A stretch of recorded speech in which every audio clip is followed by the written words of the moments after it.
ஈரோட்டு மைந்தன் என்று செல்லமாக அழைக்கப்படும் நீங்கள் தேனி தொகுதியில் போட்டியிடுவது நிர்பந்தமா விருப்பமா?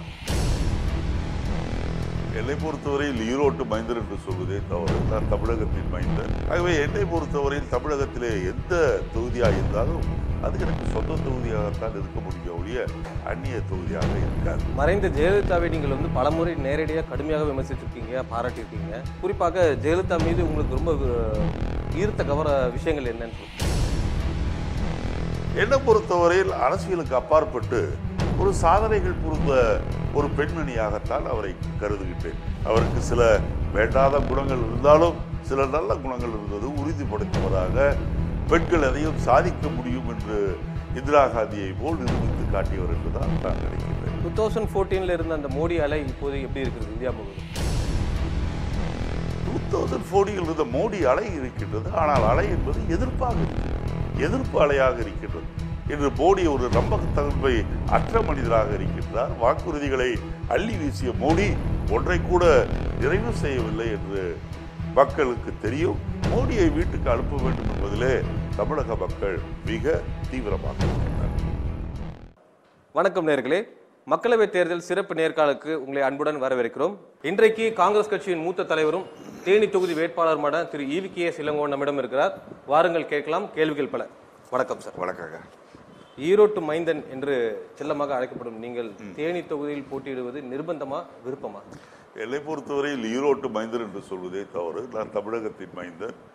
என்னை பொறுத்தவரையில் நான் ஈரோட்டில் பிறந்தாலும் சென்னையில் இருந்தாலும் தமிழக மக்கள் முழுமையாக என்னை அறிவார்கள். நான் கடந்த 40 வருடங்களாக அரசியலில் இருக்கின்றேன்.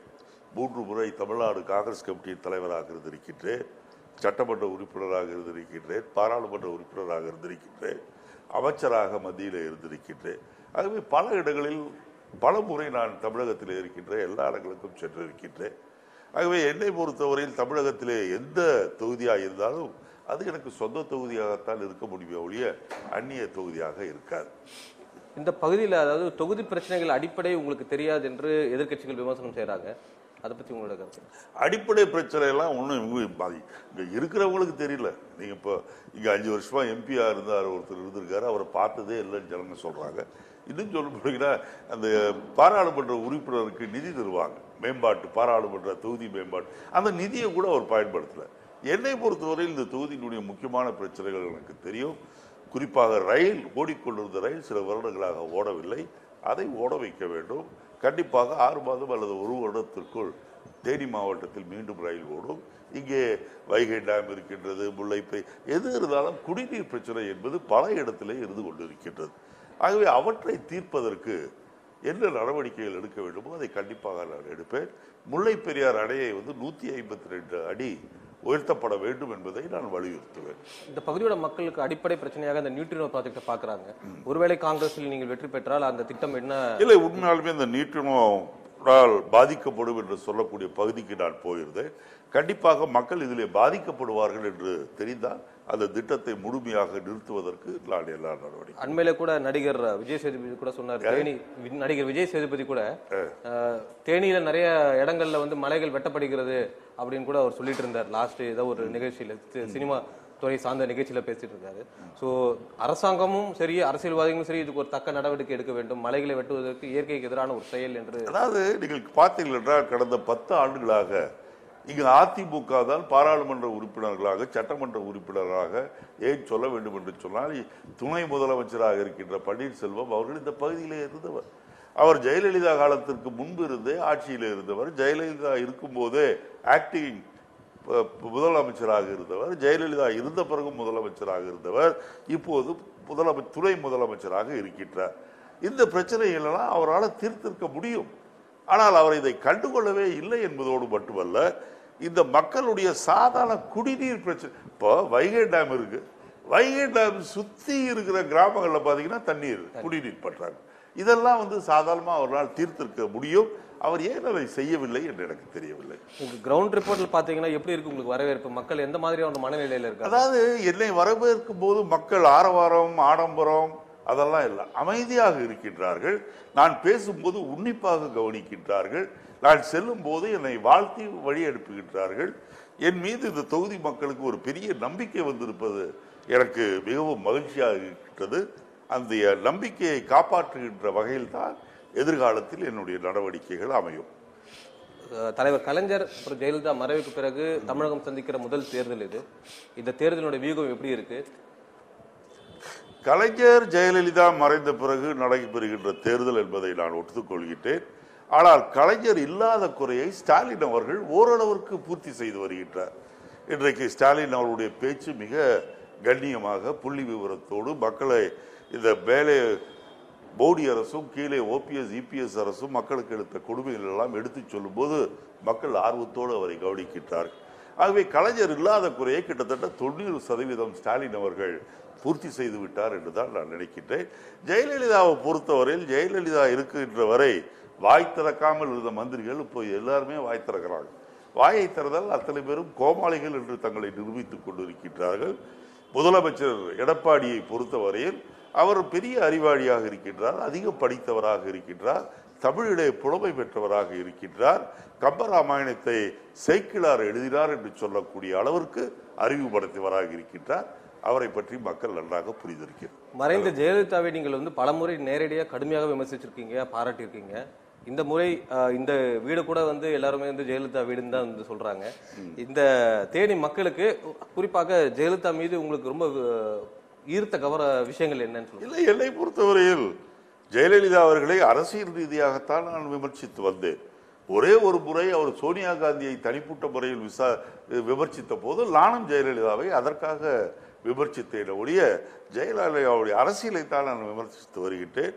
என்னை பொறுத்தவரையில் அரசியலுக்கு அப்பாற்பட்டு ஒரு சாதனைகள் புரிந்த ஒரு பெண்மணியாகத்தான் அவரை கருதுகின்றேன். அவருக்கு சில வேண்டாத குணங்கள் இருந்தாலும் சில நல்ல குணங்கள் இருந்தது. உறுதிப்படுத்தவராக பெண்கள் எதையும் சாதிக்க முடியும் என்று இந்திரா காந்தியை போல் நிரூபித்து காட்டியவர் என்றுதான் நான் நினைக்கின்றேன். உங்களுடைய வெற்றி என்பது தினகரன் அணி போட்டியிடுறதுனாலதான் அந்த வெற்றி உங்களுக்கு கிடைக்கும்.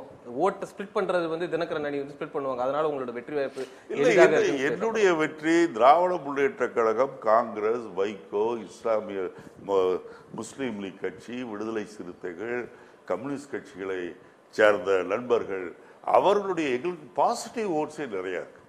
அதாவது எங்களுடைய வாக்குகளே நிறைய இருக்கு. அவர்கள் வாக்கு பிரிவதால் அது பிரிய போது அது வேற விஷயம். அதனால் என்னுடைய வெற்றியினுடைய ஓட்டினுடைய அளவு அதிகமாகலாமே தவிர வெற்றி என்பது நிச்சயமாகிவிட்டோம். இந்த தேர்தலில் பார்த்தீங்கன்னா சந்தர்ப்பாத கூட்டணி, மக்கள் கூட்டணி, கொள்கை கூட்டணி மூன்றாக பேசப்படுகிறது. உங்களை பொறுத்த வரைக்கும் ஸ்டாலின் தலைமையிலான அணி மதசார்பற்ற முற்போக்கு கூட்டணின்றது எந்த அடிப்படையில் கொண்டது? இது மதச்சார்பற்ற என்பது. இந்த நாட்டிலே பல மதங்கள் இருக்கின்றன, பல கலாச்சாரங்கள் இருக்கின்றன, பல மொழிகளை பேசுகின்றார்கள், வேறுபட்ட பல உணவுகளை சாப்பிடுகின்றவர்களாக இருக்கின்றார்கள். பல மதங்கள், ஆயிரக்கணக்கான ஜாதிகள் இருக்கின்ற இந்த நாட்டில் அத்தனை பேரும் ஒற்றுமையாக இருக்கின்றோம். இதுதான் உலக அரங்கிலேயே இந்தியாவிற்கு ஒரு மிகப்பெரிய மரியாதையை கொடுத்திருக்கின்றது. ஏனென்றால் உலகத்தில் இருக்கின்ற பல நாடுகள், ஒன்று கிறிஸ்துவ நாடாக இருக்கும், இஸ்லாமிய நாடாக இருக்கும், யூத நாடாக இருக்கும், நேபாளத்தை போன்ற நாடுகள் இந்து நாடாக இருக்கும். ஆனால் இந்தியா ஒன்றுதான் பல்வேறு மதங்களை உள்ளடக்கிய நாடாக இமயமலையிலிருந்து கீழே கன்னியாகுமரி வரை இருக்கின்ற இந்த நாட்டில் பல்வேறு மதங்களை சார்ந்த மக்கள் அத்தனை பேரும் ஒற்றுமையாக ஒன்றுபட்டு வாழ்கின்றார்கள் என்பதால் இந்தியாவுக்கு ஒரு தனி பெருமை உண்டு. அந்த பெருமையை, அந்த ஒற்றுமையை சீர்குலைக்க நினைக்கின்ற மோடி அவர்களை ஆட்சியிலிருந்து விரட்ட வேண்டும் என்ற காரணத்திற்காகத்தான் இந்த கூட்டணி. அது கம்யூனல் வயலன்ஸ் அதிகமாயிடுச்சுன்னு சொல்ல விரும்புறீங்க? கண்டிப்பாக. நீங்க பாத்தீங்கன்னா வீட்டிலே இறைச்சி வச்சிருந்தாங்கன்னு சொல்லி, என்ன இறைச்சின்னு கூட தெரியல, இறைச்சி வச்சிருந்தாங்கன்னு கிட்டத்தட்ட 50 பேரை கொண்டிருக்கின்றார்கள் இந்தியா முழுதும். இது எவ்வளவு ஒரு மோசமான போக்கு என்பதை நீங்கள் நினைத்து பாருங்கள். 2014 இருந்த அந்த மோடி அலை இப்போது எப்படி இருக்கிறது இந்தியா முழுவதும்?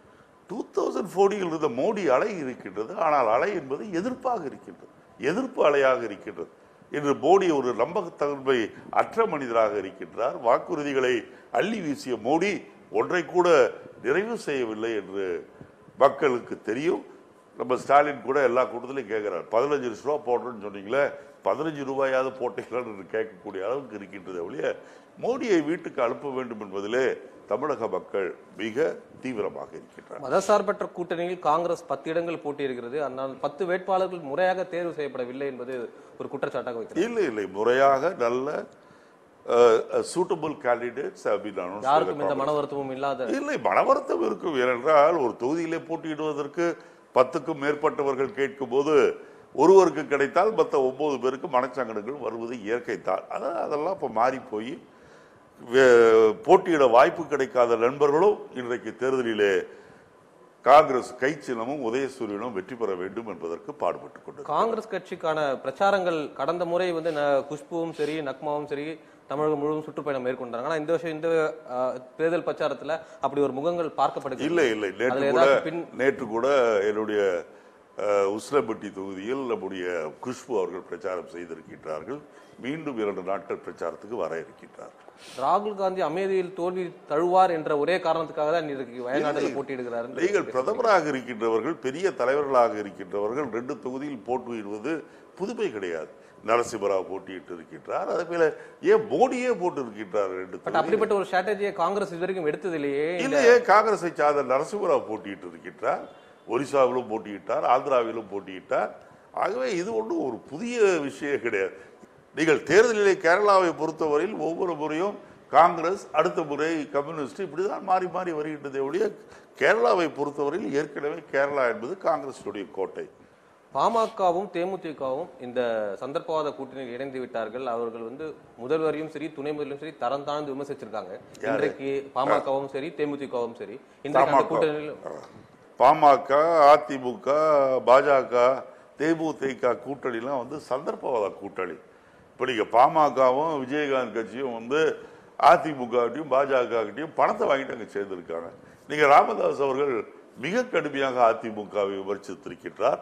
நாங்கள் அதிமுகவோடு கூட்டணி சேர மாட்டோம், அப்படி சேர்ந்தால் சொந்த தாயோடு உறவு வைத்துக் கொள்வதற்கு சமம் என்று பேசிய ராமதாஸ் இன்றைக்கு பணத்திற்கு அடிமையாகி அங்கே சேர்ந்திருக்கின்றார்.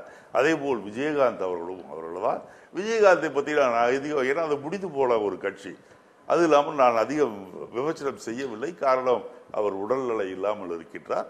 ஆனால் விஜயகாந்தினுடைய கட்சியினுடைய கடைசி அத்தியாயம் இந்த தேர்தலிலே எழுதப்பட்டுவிடும். பிரதமராக ராகுல் காந்தி வர வேண்டும் என்பது ஸ்டாலின் முதலாக குரல் கொடுத்தார். அதை தொடர்ந்து வந்து இந்திய ஜனநாயக கட்சியினுடைய நிறுவனர் தலைவரும் கூட அதுக்காக குரல் கொடுத்திருந்தார். ஆனால் மற்ற கட்சிகள் அதை பற்றி வாய் திறப்பது இல்லை என்ற ஒரு சின்ன மன வருத்தம் இருக்கிறது. அப்படி கிடையாது. நீங்க காங்கிரஸ் கட்சி அப்படி சொல்லவில்லையே. எங்களுக்கு ஆசை, எங்களுக்கு விருப்பம் ராகுல் காந்தி அவர்கள் பிரதமராக வர வேண்டும் என்று. ஆனால் காங்கிரஸ் கட்சி தேர்தலின் போது யார் பிரதமர் என்று எப்போதும் அறிவித்தது கிடையாது.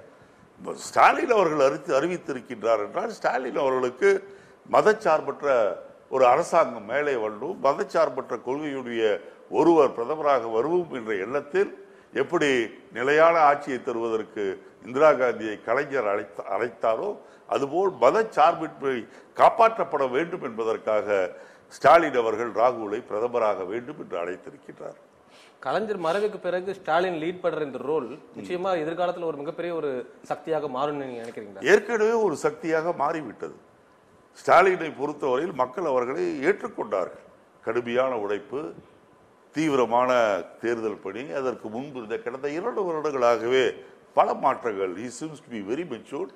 ஒரு பெரிய தலைவருக்கு இருக்க வேண்டிய அத்தனை அம்சங்களும் இன்றைக்கு ஸ்டாலினிடம் இருப்பதை நான் பார்க்கின்றேன். மோடி ஒரு வலுவான பிரதமர் என்று ஆப்போசிஷன் பார்ட்டி சொல்லிட்டு இருக்காங்க. குறிப்பா செக்யூரிட்டி ஆஸ்பெக்டும் சரி, மீனவர்களுடைய படுகொலையில் மீனவர்கள் கடத்தல் போன்ற சம்பவம் பொதுவாக நடப்பதில்லை கடந்த 5 ஆண்டுகள்ல அப்படின்னு காங்கிரஸ். கடந்த 5 ஆண்டுகளில் மீனவர் சம்பந்தப்பட்ட கடத்தல்லாம் நடக்கலன்னு சொல்றதை ஏற்றுக்கொள்ள முடியாது. பல சம்பவங்கள் இருக்கின்றன. இன்றைக்கு கூட சிலோனில் மீனவர்கள் கைதிகளாக இருக்கின்றார்கள். அதை யாரும் மறுத்து விட முடியாது. வலுவான பிரதமர் என்று சொல்லும் போது ஒருவேளை வெயிட்ல வலுவானவராக இருக்கலாமே தவிர பிரதமருக்கு லாயக்கற்ற ஒரு மனிதர் இந்த மோடி. வாக்குறுதிகளை நிறைவேற்றுவதில்லை. இந்த நாட்டினுடைய ஜனநாயகத்தை குலைத்து விட்டு இந்த நாட்டினுடைய சர்வாதிகாரியாக வர வேண்டும், ஒரே மதம், ஒரே கலாச்சாரம், ஒரே மொழி இருக்க வேண்டும் என்று பாடுபடுகின்ற மோடிக்கு இந்த தேர்தலிலே மக்கள் மிகப்பெரிய பாடத்தை கற்பிப்பார்கள். காங்கிரசினுடைய தேர்தல் அறிக்கையில அந்த இலவச திட்டங்களும் சரி, இப்போ அறிவித்திருக்கிற திட்டங்கள் பொதுவா நீங்க பார்க்கிறது இந்த ஒரு கதாநாயகனாக காங்கிரசினுடைய அறிக்கை இருக்கிறது. ஆனால் இது எதிர்காலத்தில் இதை வந்து நடைமுறைப்படுத்தும்ன்ற அந்த அளவுக்கு இதை பாசிபிலிட்டி சொல்ல முடியும்? கண்டிப்பா. நீங்க இப்போ 6000 ரூபாய் வறுமை கோட்டுக்கு இருக்கின்ற குடும்பங்களுக்கு தரப்படும், கிட்டத்தட்ட 72,000 ரூபாய் ஒரு வருடத்திற்கு தரப்படும் என்று அறிவித்திருப்பது சாத்தியம்தான். இது மீண்டும் மக்களை சோம்பேறிப்படுத்தாது? இல்லை, சோம்பேறிப்படுத்தாது. மக்களிடையே பண புழக்கத்தை அதிகமாக்கும். நீங்கள் 6,000 ரூபாய் ஒரு வருமானத்திற்கு அதிகமாக 6,000 ரூபாய் ஒரு சாதாரண மனிதருக்கு கொடுத்தீர்கள் என்றால் அவர் அதை பானையில் போட்டு வச்சுக்கிறதோ இல்லை பேங்க்ல டெபாசிட்டோ பண்ண மாட்டார். அதிகமாக செலவழிப்பார்கள். கடைக்கு செல்வார்கள், துணி கடைக்கு செல்வார்கள், சுற்றுலா செய்வார்கள். இப்படி செய்யும் போது அந்த பண புழக்காட்டம் அதிகம். இன்னொன்று, இது கண்டிப்பாக சாத்தியம். ஏனென்றால் விரல் விட்டு எண்ணக்கூடிய பணக்காரர்கள் பல லட்சக்கணக்கான கோடி ரூபாய்களை ஏப்ப விட்டு வெளிநாடுகளுக்கு தப்பி ஓடுகின்ற நிலை இருக்கும் போது அந்த பணத்தை, அந்த கடன் கொடுத்த வங்கியில் கடன் கொடுத்த பணத்தை மக்களுக்கு கொடுப்பது என்பது சாத்தியம்தான். காங்கிரஸ் ராகுல் காந்தி பிரதமராகும் பட்சத்தில் தமிழ்நாட்டுக்கு அவர் முதல்ல செய்ய வேண்டிய விஷயங்கள் என்ன நீங்க நினைக்கிறீங்க? ராகுல் காந்தியை பொறுத்தவரையில் தமிழ்நாட்டில் முதல்ல உள்ளாட்சி தேர்தலை நடத்த வேண்டும். ஏனென்றால் மத்திய அரசாங்கத்திடமிருந்து உள்ளாட்சிகளுக்கு, பஞ்சாயத்துக்கு, பேரூராட்சிகளுக்கு, நகர சபைகளுக்கு, கார்பரேஷன்களுக்கு வர வேண்டிய பணம் இல்லாமல் போய்விட்டது. வளர்ச்சி பணிகளில் ஈடுபட முடியவில்லை. ஆகவே முதலில் அவர்கள் செய்ய வேண்டியது இங்கே உள்ளாட்சி தேர்தலை நடத்துவதற்கு மாநில அரசை வற்புறுத்தி அதை நடத்தி உரிய பணத்தை தருவதற்கு. அது மட்டுமல்ல, தமிழக மக்களை வாட்டி வந்த, குறிப்பாக இளைஞர்களை, மாணவர்களை வாட்டி வந்த நீட் தேர்வையும் ரத்து செய்வார்கள். 18 எம்எல்ஏ விவகாரத்தில் இந்த தேர்தல் மூலமா ஒரு மாற்றம் வரும் நீங்க எதிர்பார்க்க? கண்டிப்பாக மாற்றம் வரும். அதிமுக அரசு கவிழும். திராவிட முன்னேற்ற கழகத்தின் ஆட்சி ஸ்டாலின் தலைமையில் அமையும் என்ற முழு நம்பிக்கையோடு நான் இருக்கேன். One last final question. மோடியோட அந்த 5 இயர்ஸ் கவர்மெண்ட்ல பெருசா பார்க்கப்பட்ட திட்டங்கள், அவருடைய சாதனை என்ன நீங்க நினைக்கிறீங்க? சாதனைகள் கடைசியா மிகப்பெரிய சாதனை அந்த காஷ்மீர், பாகிஸ்தான் ஆக்கிரமிப்பு காஷ்மீர் இருக்கே, அங்கே பயங்கரவாதிகளை ஒழிக்கின்றேன் என்று சொல்லி காட்டு பகுதியில் யாரும் இல்லாத பகுதியிலே குண்டை போட்டுவிட்டு நான் பயங்கரவாதிகளை, தீவிரவாதிகள் 350 பேரை கொன்று விட்டேன் என்று பொய் நாடகம் ஆடுகின்றாரே, அதுதான் அவருடைய மிகப்பெரிய சாதனையாக நான் கருதுகின்றேன். மக்களை ஏமாற்ற முடியாது என்பதை அவர் இப்போதாவது புரிந்து கொள்ள வேண்டும். 350 பேர் இறந்தார்கள் என்பதை பாகிஸ்தான் இதுவரைக்கும் சொல்லவில்லை. 350 பேர் இறந்தார்கள் என்றால் ஒரு சடலத்தையாவது காண்பிக்க வேண்டும், அதையும் இல்லை. ஆகவே இவர் தீவிரவாதிகளுடைய இருப்பிடங்களை அழிக்கின்றேன் என்று சொல்லி யாருமே இல்லாத காட்டில் கொண்டு போய் ஒரு 2-3 குண்டை போட்டு வந்து நாங்கள் விண்பட்டோன்னு சொல்றத மக்கள் இனியும் நம்ப மாட்டார். ராகுல் காந்தி உங்களுக்கு பிரச்சாரம் செய்வதற்காக வருகிறார் அப்படின்றாங்க. எந்த அளவுக்கு அந்த கூட்டம் இருக்கும்? எப்படி ஒரு மாற்றங்கள் கூட்டம்? நான் போகின்ற இடங்களெல்லாம் ராகுல் காந்தி அவர்கள் 12ஆம் தேதி தேனிக்கு வருகின்றார் என்ற அறிவிப்பை சொல்லும் போது குறிப்பாக பெண்கள் கைதட்டி அதை வரவேற்கின்றார்கள். கண்டிப்பாக ராகுல் காந்தி அவர்களுடைய கூட்டம் மக்கள் ஆர்வத்தோடு கலந்து கொள்வார்கள். உங்களை இறக்குமதி வேட்பாளர் என்று முதல்வர் பயங்கரமா விமர்சனம் செய்யறாரு. அதை பத்தி முதல்வர் சொல்வதிலே அர்த்தமே கிடையாது. அவர் எடப்பாடியில் சேலம் மாவட்டத்தில் எம்எல்ஏவா இருக்கார். முதலமைச்சரா சென்னையில் தானே இருக்காரு. சென்னையில் முதலமைச்சராக இருக்கின்ற ஒருவரை நீங்கள் சென்னையை சார்ந்தவராக இல்லை, நீங்கள் சேலத்திலிருந்து வந்த அந்நியர் என்று எப்படி சொல்ல முடியும்? அதே போல் பாராளுமன்ற தொகுதியில் இருக்கின்ற என்னை பற்றி அப்படி சொல்லிவிட முடியாது. காரணம், 100 வருடங்களுக்கு மேலாக ஒரு அரசியல் பின்னணி, ஒரு சமுதாயத்தில் புரட்சி ஏற்படுத்திய பெரியார் அவருடைய பேரனாக இருக்கின்ற எனக்கு தமிழகத்தில் நான் எந்த ஊருக்கும் அந்நியன் கிடையாது. காங்கிரஸ்னுடைய ஸ்ட்ராட்டஜியை புரிஞ்சுக்கவே முடியலன்னு சொல்றாங்க. கேரளால ஆப்போசிஷனா இருக்கு. அது புதிதாக வந்த ஒரு விஷயம் கிடையாது. கேரளா, வெஸ்ட் பெங்கால், திரிபுரா போன்ற மாநிலங்களில் காங்கிரசும் கம்யூனிஸ்ட் கட்சிகளும் எதிர் அணியில் தான் இருக்கின்றன. இது பல வருடங்களாக. இதனால இன்டர் பிரச்சனைகள் கிடையாது. நீங்க சுதந்திரம் பெற்றது முதல் தேர்தல் 1952, இதுக்கு அடுத்த நடந்தது 1957, 62 தேர்தல் வரிசையாக பார்த்தீர்கள். இந்த 2-3 மாநிலங்களில் எதிர்கட்சிகளாக இருந்தாலும் மற்ற மாநிலங்களில் பல நேரங்களில் நாங்கள் ஒன்று சேர்ந்திருக்கின்றோம். அதனால இந்த தேர்தல் அதனாலதான் இந்த காவேரி பிரச்சனையும் முல்லை பெரியார் பிரச்சனையும் ஒரு முடிவுக்கு வர முடியல என்று நீங்க நினைக்க முடியும்? இல்ல, காவேரி பிரச்சனைக்கும் கேரளாவுக்கும் சம்பந்தம் இல்லை. ஆனால் முல்லை பெரியார் அணையை பொறுத்தவரையில் 152 அடி உயரப்படுத்த வேண்டும் என்பதை கண்டிப்பாக நாங்கள் வற்புறுத்துவோம். கண்டிப்பாக அது நடைபெறுவதற்கு என்ன நடவடிக்கைகள் எடுக்க வேண்டும் அதை எடுப்போம். உங்களுடைய கடுமையான பணிகளுக்கிடையே எங்களுக்காக நேரம் ஒதுக்கியதுக்கு ரொம்ப நன்றி. வெற்றி பெற வாழ்த்துக்கள். வேந்தர் தொலைக்காட்சி நேயர்களுக்கு நெஞ்சார்ந்த வாழ்த்துக்கள். தேர்தலில் பணம் வாங்காதீர்கள், நல்லவர்களுக்கு வாக்களியுங்கள் என்று சொல்லி விடைபெறுகின்றேன். வணக்கம் நேயர்களே, மீண்டும் மற்றொரு நிகழ்ச்சியில் சந்திப்போம். நன்றி, வணக்கம்.